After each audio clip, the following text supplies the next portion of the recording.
Fala, meus queridos, Frank Antelli aqui falando.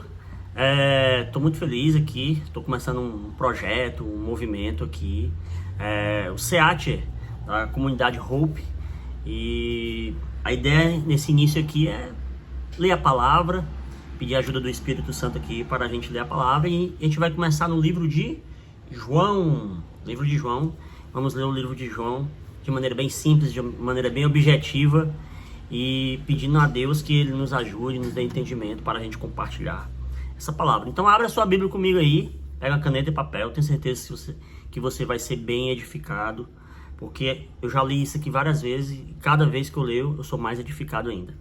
Então vamos ler João capítulo 1. Antes é importante só a gente saber que João, que está falando aqui, João é o apóstolo João, né? É o discípulo amado, o discípulo mais próximo de Jesus. E ele escreve essa carta aqui, né? Quando estava em Éfeso. Então, João, ele está falando aqui. E a linguagem que João ele usa é muito legal, porque João ele tem uma linguagem mais assim, para nos apresentar quem é Jesus, né? Quem ele é. Diferente dos outros evangelhos, né?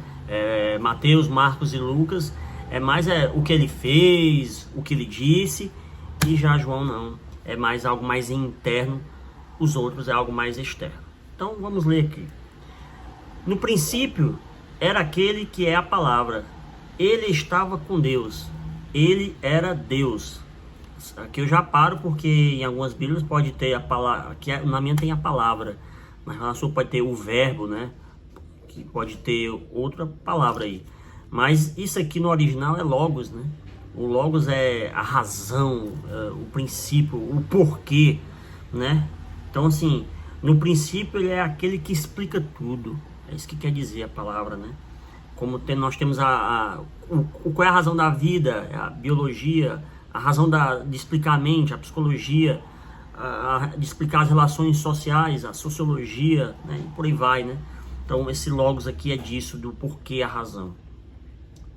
Ele estava com Deus no princípio. Olha que já é legal o que João está falando, né?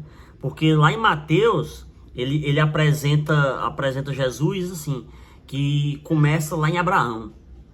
Já em Lucas, começa em Adão, entendeu? E em João apresenta lá antes de tudo, lá no princípio.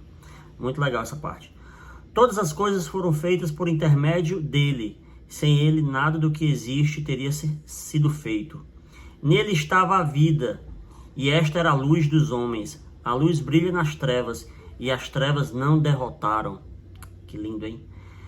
Surgiu um homem enviado por Deus, chamado João. Aqui está falando de João Batista, viu? O João Batista. Ele veio como testemunha, para testificar acerca da luz, a fim do que por meio dele todos os homens crescessem. Ele próprio não era luz. O próprio João aqui diz assim: eu não sou a luz. Eu não sou a luz. O próprio João Batista fala assim: eu não sou a luz. Mas veio como testemunha da luz. Estava chegando ao mundo a verdadeira luz, que ilumina todos os homens. Olha que legal. Verso 10 aqui, vamos aqui. Aquele que é a palavra estava no mundo, e o mundo foi feito por intermédio dele, mas o mundo não reconheceu. O mundo não reconheceu, né? Os próprios judeus não reconheceram, não receberam Jesus. Verso 11. Veio para os que era seu, mas os seus não receberam. Está falando dos judeus aqui.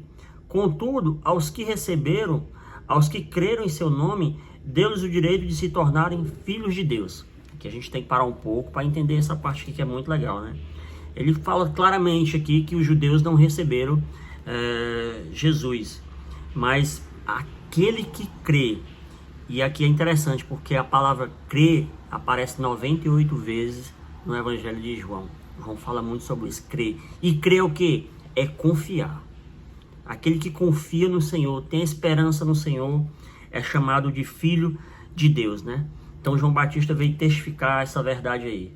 Vamos agora para o 11 mais o 12. Contudo, aos que receberam e creram em seu nome, deu-lhes o direito de se tornarem filhos de Deus. Já tinha lido 13.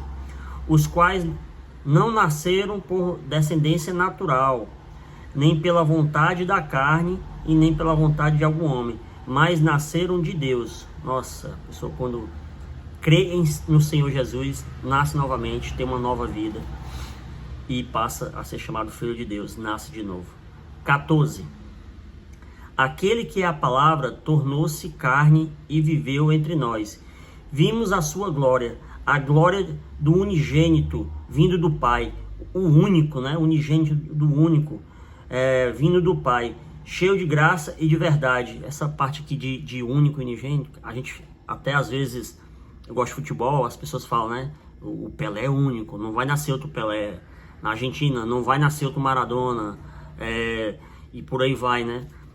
E aqui não vai nascer outro que nem Jesus aqui. Jesus é único, o unigênito, Filho de Deus, ele é único. Vimos a sua glória, glória como unigênito vindo do Pai, cheio de graça e de verdade. Verso 15. João dá testemunho dele. Olha aí, o que é que o João fala dele? Ele exclama: este é aquele a quem eu falei, aquele que vem depois de mim, que é superior a mim, porque já existia antes de mim. Olha que legal. João Batista, ele era primo de Jesus, e ele nasceu primeiro que Jesus, né? 6 meses antes do nascimento de Jesus. Mas ele fala aqui, ó, porque já existia antes de mim, ele existia antes de mim. Isso é muito legal. Ou seja, João está falando assim, ó, verdade, ele é a verdade, ele é a verdade. E as pessoas ficavam falando outras coisas, e João sempre no propósito dele de levar as pessoas para a verdadeira verdade. 16. Todos recebemos da sua plenitude graça sobre graça. Esse é um dos maiores desafios do Evangelho. É a gente entender que a gente estava condenado, e por causa da graça que ela nos alcançou, a gente recebe essa plenitude aí, graça sobre graça. Pois a lei foi dada por intermédio de Moisés. Olha, João Batista falando, né? A graça e a verdade vieram por intermédio de Jesus. A lei foi dada por Moisés e a graça e a verdade por intermédio de Jesus Cristo. Ninguém jamais viu a Deus, mas o Filho único, o Filho unigênico, o Deus unigênito, não sei como é que está na sua Bíblia, que está junto com o Pai, o tornou conhecido. Legal, que incrível demais. Essa parte aqui realmente fala como Jesus, ele estava lá no lugar celestial e ele se faz carne para estar no nosso meio. Para você entender que essa parte aqui, você lembra que lá no Éden nós tínhamos aqui o céu e nós tínhamos a terra, e eles estavam entrelaçados aqui, ó, sendo um só. E o céu e terra se relacionava, se comunicava de igual forma. Deus e o homem não tinha separação. Depois da queda, houve a queda, o pecado e a queda, e houve essa separação. Agora o céu continua sendo um lugar santo e a terra agora está aqui em pecado. E Deus e o homem estão agora separados por causa do pecado. E o que é que João Batista aqui ele fala aqui? Que está vindo alguém, está vindo o verdadeiro, o rei, que vai habitar entre a gente. Os judeus alvinenses ficam loucos, porque lá, vamos voltar lá no Antigo Testamento, o que aconteceu para ter essa ligação de novo entre o homem e Deus? Tinha as tendas, né, os tabernáculos. Então uma pessoa, uma vez no ano, colocava a mão num cordeirinho lá e entrava no lugar santo para ter acesso a Deus, né? Então, ou seja, por causa de um sacrifício de um cordeiro, num lugar santo, ligava de novo céu e terra nesse lugar santo para ter acesso a Deus. E João Batista tá dizendo assim, ó, agora a gente não precisa mais de uma tenda, de um templo, de um tabernáculo. Nós temos o Filho que está habitando aqui com a gente, e ele vai fazer essa ligação de novo, de céu e terra. Nós vamos estar ligados por causa do Filho. Então, assim, essa parte é muito, muito legal aqui. Vamos para o 19. Este foi o testemunho de João Batista, quando os judeus de Jerusalém enviaram sacerdotes e levita para lhe perguntar quem ele era. Ou seja, veio várias pessoas, levitas, os chefes lá dos judeus lá, vieram interrogar João Batista, porque João Batista já tinha um ministério, já tinha discípulos, e ele já pregava há muito tempo, né? E perguntaram para ele quem ele era. Verso 20. Ele confessou e não negou, declarou abertamente: não sou o Cristo. João Batista era tão assim, tão brutal de uma forma que confundiam ele com Cristo, né? O nível de intimidade, de propósito, de foco, que o foco de João Batista era preparar o caminho para Cristo. Então, assim, é impressionante isso. 21.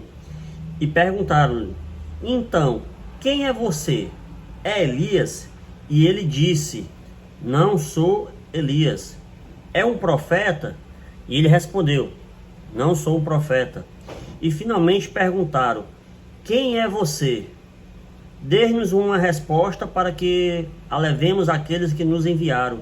Que diz que você é? O que diz você acerca de si próprio? Então os caras estavam interrogando João Batista com muita força e queriam levar uma resposta. E ele respondeu. João respondeu com as palavras do profeta Isaías: eu sou a voz que clama no deserto, façam um caminho reto para o Senhor. Então o João Batista citou Isaías 43, né? Aquela profecia, né? João Batista, ele era um mensageiro. E aqui é algo muito importante, que o mensageiro, ele não é mais importante que a mensagem. E a mensagem, quem é a mensagem? A mensagem é Jesus. Jesus é a mensagem, é o caminho, é a vida. E João Batista, ele é incrível, porque ele sempre se colocou nesse lugar. Disse assim, vai vir alguém maior do que eu estou só preparando o caminho. Verso 24. Alguns fariseus que tinham sido enviados interrogaram-no: então, por que você batiza se não é Cristo, nem Elias e nem profeta? Continuou a interrogação a João Batista, né? Um interrogatório. João respondeu: eu batizo com água, mas entre vocês está alguém que vocês não conhecem. Ele é aquele que vem depois de mim, e não sou digno de desamarrar as correias das sandálias. Essa parte é interessante porque só quem desamarrava as sandálias era aquele escravo mesmo, o menor escravo. Só ele que desamarrava as sandálias. E João se coloca para baixo disso, se coloca menor do que isso. Ele diz assim, o que está vindo, que já está entre nós, que vocês não conhecem, eu não sou digno nem de desamarrar as sandálias. Tudo isso aconteceu em Betânia. Muita coisa acontece em Betânia, né? Do outro lado do Jordão, onde João estava batizando. 29. No dia seguinte, João viu Jesus aproximando-se e disse: vejam, essa parte é muito legal. E é o Cordeiro de Deus que tira o pecado do mundo.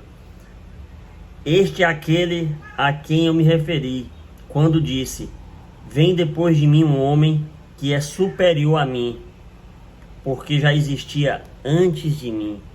Nossa, que bonito aqui, né? Jesus é o Cordeiro de Deus e agora a gente vai ter acesso ao Pai através dele. Verso 31. Eu mesmo não o conhecia. João continua falando, né? Mas isso é que eu vim batizando com água, para que ele viesse a ser revelado a Israel. E então João deu o seguinte testemunho. Aí João continuou explicando, falando para os caras que estavam interrogando ele, perguntando a ele, né? E ele continuou dando o seguinte testemunho: eu vi o Espírito descer dos céus como pomba e permanecer sobre ele. Eu não teria reconhecido se aquele que me enviou para batizar com água não me tivesse dito. Uma revelação do Senhor para João. Ou seja, quando João Batista batizou Jesus, aconteceu do Espírito vir sobre o Senhor Jesus. E aqui no 33 ele fala, aquele sobre quem vi o Espírito descer e permanecer, este é aquele que batiza com o Espírito Santo. Uau! Eu vi e testifico, este é o Filho de Deus. Então João Batista ele fazia o batismo, né? Que quer dizer imersão, mergulhar. E Jesus ele ia vir com o batismo do Espírito Santo. Verso 35. No dia seguinte, João estava ali novamente com 2 dos seus discípulos. Ou seja, João tinha os discípulos que já estavam com ele, caminhavam com ele, né? Quando viu Jesus passar, João disse para os seus discípulos: vejam, é o Cordeiro de Deus. Ouvindo dizer isso, os 2 discípulos seguiram Jesus. E aqui a gente tem que parar, porque essa parte aqui é incrível demais, né? Ou seja, João ele tinha os discípulos dele, mas quando Jesus passou, aí ele disse assim, ó: ali vai o Cordeiro de Deus, ali vai a verdade. E ele já vinha relatando, ó: eu não sou o Cristo, eu estou preparando o caminho, vai vir o verdadeiro depois de mim. E o mais legal é que João nos dá uma lição aqui sobre isso, né? Sobre eu não querer algo para mim, para dominar, tomar posse e querer minha glória. Então ele disse para os discípulos dele: lá vai Jesus, Jesus está ali. E os discípulos dele foram, e ele não ficou chateado, de mimimi, com raivinha. Não, ele deixou as pessoas ir, porque o foco de João Batista era apresentar Jesus. Então João Batista é incrível demais nessa parte aqui, né? E ouvindo isso, os 2 discípulos seguiram Jesus. Voltando-se, verso 38 agora. Voltando-se e vendo Jesus, os 2 o seguiam. E perguntou-lhes, os discípulos perguntaram para Jesus, né? Não estavam mais com João, agora já estavam indo com Jesus. Aí Jesus perguntou para ele: o que vocês querem? O que vocês querem? E eles disseram: Rabi, que significa mestre, onde estás hospedado? Essa parte é legal. Onde estás hospedado? O que é que eles estavam querendo com o Senhor? Relacionamento. É igual quando você está numa célula, num grupo de relacionamento, igreja de casa em casa, onde acontece o maior relacionamento nisso, quando você está em casa. E perguntaram onde é que ele estava hospedado.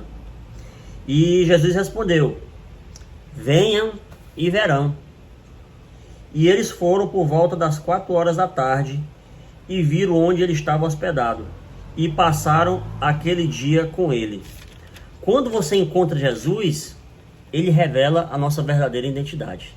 Isso é muito legal, porque a palavra de Jesus, a gente já viu que nesse capítulo 1 fala sobre a verdade, sobre luz, sobre crer, e é muito legal. Verso 40, eles foram lá, né, ficaram com Jesus hospedado e passaram aquele dia com ele.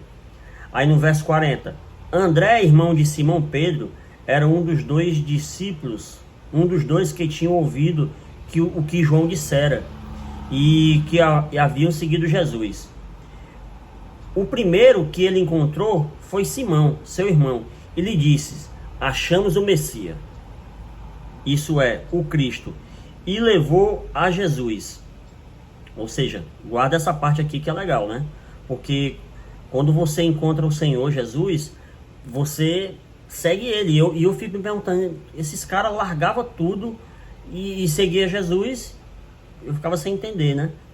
Mas vendo, estudando, aprendendo com outros discípulos de Jesus, eu entendi isso. Verso 43 explica assim, ó: no dia seguinte, Jesus decidiu partir para a Galiléia. Quando encontrou Filipe, disse-lhe: siga-me. Filipe, como André e Pedro, era da cidade de Betsaida. Filipe encontrou Natanael e disse: achamos aquele quem sobre Moisés escreveu na lei. Vamos voltar para 43. Olha o que foi que aconteceu com Filipe. Jesus disse: Filipe, siga-me. E ele seguiu. Do nada largou tudo e seguiu. Mas por que ele seguiu? Não foi do nada. Eles esperavam o Messias chegar. Então assim, quando alguém larga tudo, não é do nada. Eles já estavam esperando o Messias aparecer, o rei de Israel, o Messias de Israel. Então, quando Jesus disse, siga-me, ele pegou, foi.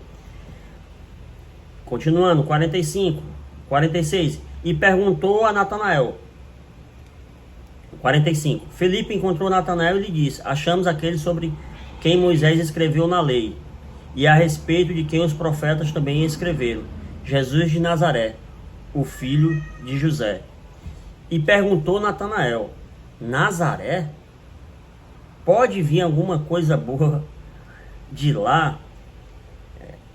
Ou seja, Natanael, assim, ele não acreditaria, né, que poderia vir alguma coisa boa de Nazaré, talvez por algum histórico, alguma coisa, não sei. E disse Filipe, venha e veja. Ou seja, Filipe falou para ele assim, venha ver, tome suas próprias conclusões. E isso aí é muito legal no Evangelho, porque às vezes você está discipulando, pregando, falando de Jesus a alguém no trabalho, e às vezes a pessoa não entende, e você está cheio ali, explicando, mas a pessoa talvez não vai entender agora. Então às vezes é preciso a pessoa sentir, ver, para ela entender por que você largou tudo, ou por que você não quer estar naqueles ambientes, porque você já viu. E um dia essas pessoas também vão ver também. Verso 47. Aí no verso 47 Jesus traz uma palavra aqui de conhecimento. Ao ver Natanael se aproximando, disse Jesus, aí está um verdadeiro israelita, em quem não há falsidade. Jesus trouxe uma palavra de conhecimento para Natanael. E no 48, e perguntou Natanael, de onde você me conhece? Aí Jesus, com seus dons, né, de uma visão que teve de Natanael, trouxe outra palavra de conhecimento. E Jesus respondeu, eu o vi quando você ainda estava debaixo da figueira, antes de Felipe o chamar. Aí eu faço uma pergunta para você, porque Jesus aqui ele utilizou os dons espirituais. Para que é que servem os dons espirituais? O que é que você tem visto que as pessoas têm feito com os dons espirituais? Será que tem feito isso para impor algo, trazer medo, ou algo para a sua glória, né? Para dizer que é mais do que outras pessoas? Mas na verdade os dons espirituais eles servem para uma coisa, para revelar o Senhor Jesus Cristo. Eles servem para revelar Cristo para as pessoas. Então os dons espirituais servem a isso. Se uma pessoa é curada, é para revelar Cristo para a pessoa. Se acontece alguma profecia, é para revelar Cristo a uma pessoa. Então os dons servem para isso. Verso 49. Então Natanael declarou, Mestre, tu és o Filho de Deus, tu és o Rei de Israel. E Jesus disse, você crê porque eu disse o que te vi debaixo da figueira? Você verá coisas maiores do que essa. Verso 51. Então acrescentou, digo a verdade, vocês verão o céu aberto e os anjos de Deus subindo e descendo sobre o Filho do Homem. Jesus está falando aqui de Gênesis 28, 12, a escada de Jacó. E o que aqui Jesus está declarando aqui? Ele está dizendo assim, eu sou a escada que vai ligar você, o homem, a Deus. E é isso que Jesus está declarando. Então, glória a Deus pelo capítulo 1. Compartilhe isso em família, compartilhe com seu filho, com sua esposa, com seu amigo. E vamos continuar aqui nessa pegada até o próximo capítulo.